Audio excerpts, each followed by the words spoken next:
El 5 de septiembre se están cumpliendo los 90 días de plazo acordado entre México y Estados Unidos para verificar si el gobierno de Andrés Manuel López Obrador logró contener la migración centroamericana, aliviando la presión sobre la frontera sur estadounidense. Y si con ello, entonces ya se está esfumando la amenaza de aranceles contra productos mexicanos, la que activó el presidente Trump.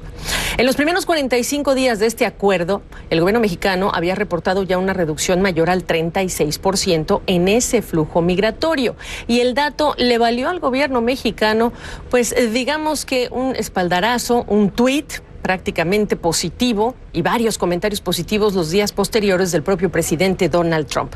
Hasta ahí están las cosas, pero ya llegamos a esos 90 días de plazo y le agradezco muchísimo a Arturo Sarucán, ex embajador de México en Estados Unidos, que me acompañe desde la capital mexicana, pues para que nos des, digamos que tu balance. ¿Cómo estás, Arturo? Qué gusto verte. Además tuvimos el informe del presidente Andrés Manuel López Obrador, el informe de gobierno, el oficial, también hablando del mismo balance. ¿Qué dices tú? Hola Gabriela, gran placer estar aquí contigo en Portafolio Global. Mira, efectivamente la próxima semana el canciller mexicano Marcelo Ebrard va a tener una reunión con funcionarios estadounidenses en Washington el 10 de septiembre. La idea es evidentemente hacer un corte de caja de dónde están los esfuerzos mexicanos para detener el flujo de migrantes, transmigrantes centroamericanos. Los números, tanto mexicanos como estadounidenses, Gaby, apuntan por lo menos ahorita a un descenso bastante relevante. Se habla de hasta un 50% reducción. Hay que tener en cuenta que esto es en parte la combinación de los esfuerzos mexicanos, los esfuerzos estadounidenses en la frontera entre México y Estados Unidos, pero también evidentemente el verano, en donde por los patrones climatológicos, las lluvias, etcétera, el calor, los flujos migratorios anualmente tienden a decrecer. Entonces aquí están operando dos cosas: acciones mexicanas estadounidenses, pero también un fenómeno anual durante esta temporada que disminuye el número de cruces indocumentados hacia Estados Unidos. Pero yo creo que en general no debería haber la próxima semana sorpresas en el sentido de lo que discutan México y Estados Unidos en función de México haber movido esa aguja para evitar esos aranceles punitivos que amenazó el presidente Trump en la primavera de este año. ¿En dónde te ubicas tú, Arturo? Entre el grupo de quienes dicen, como el canciller Marcelo Ebrard, lo único que teníamos que hacer era cumplir la ley y entonces detener y pedir documentos a estos centroamericanos, ciudadanos que salen de sus países por necesidad y urgencia, o entre el grupo de expertos que dice, México se convirtió en el muro que quería Donald Trump?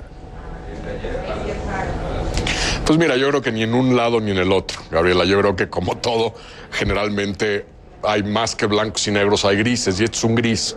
Es indudable que México tiene la responsabilidad y debe tener un mayor control de quién cruza y quién no cruza nuestras fronteras, tanto la norte como la sur. México no ha tenido la capacidad de control operativo de nuestras fronteras, sobre todo en un mundo post-11 de septiembre, en donde pues ya también estás lidiando con otro tipo de amenazas a la seguridad de una región como es la norteamericana. Al mismo tiempo, creo que México no debería haber caído en el garlito de la amenaza del presidente Trump. Creo que lo platicamos tú y yo en algún momento cuando estalló esta crisis por las cadenas de valor y de producción integradas entre México y Estados Unidos. Si el presidente Trump le quiere aplicar 5% de aranceles a las exportaciones mexicanas y de cada $1 de esas exportaciones mexicanas tienes 40 centavos de insumos estadounidenses, pues ahora sí que va adelante, le va a estar poniendo 5% de aranceles a productos estadounidenses, lastimando a consumidores y a negocios estadounidenses y por lo tanto generando anticuerpos en Estados Unidos para presionar al presidente Trump a no ir adelante con esta amenaza. Tampoco me parece que México deba convertir su paradigma de política migratoria en el paradigma estadounidense. Es decir, México tiene la responsabilidad de diseñar su propia política migratoria más allá de lo que Trump quiere imponerle o no a México. Una cosa que yo hablé contigo también hace tiempo que me llamaba mucho la atención por tu gestión acá, es que tú sabes muy bien cómo opinan los estadounidenses de los mexicanos y cómo Trump ha influido en esa percepción.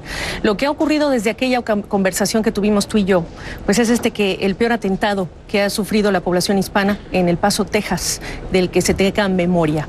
Dicho lo cual, la pregunta es, ¿qué otras acciones ves indispensables que debe articular el gobierno para hablar de la marca México en otros términos en la psique estadounidense? Pues mira, Gabriela, efectivamente el deplorable atentado terrorista, que es lo que sucedió en El Paso que además fue un ataque claro, concreto, directo a los hispanos y a los mexicanos, muestra que el discurso del presidente Trump, el discurso antimexicano, hay muchos que dicen, pues es una narrativa electoral, ¿qué más nos da? Hay que ignorarlo. Es una prueba que el discurso del presidente Trump está turbocargando el sentimiento antimexicano de muchos de sus seguidores y simpatizantes. Yo creo que el gobierno mexicano tiene algunas acciones que puede iniciar. Yo creo que el gobierno mexicano debería, por cada arma que es decomisada en México, rastreada exitosamente a una armería en Estados Unidos y que ha provocado la muerte de un policía federal, un marino o un militar mexicano, litigar cada uno de esos casos en cortes estadounidenses contra la armería que vendió el arma.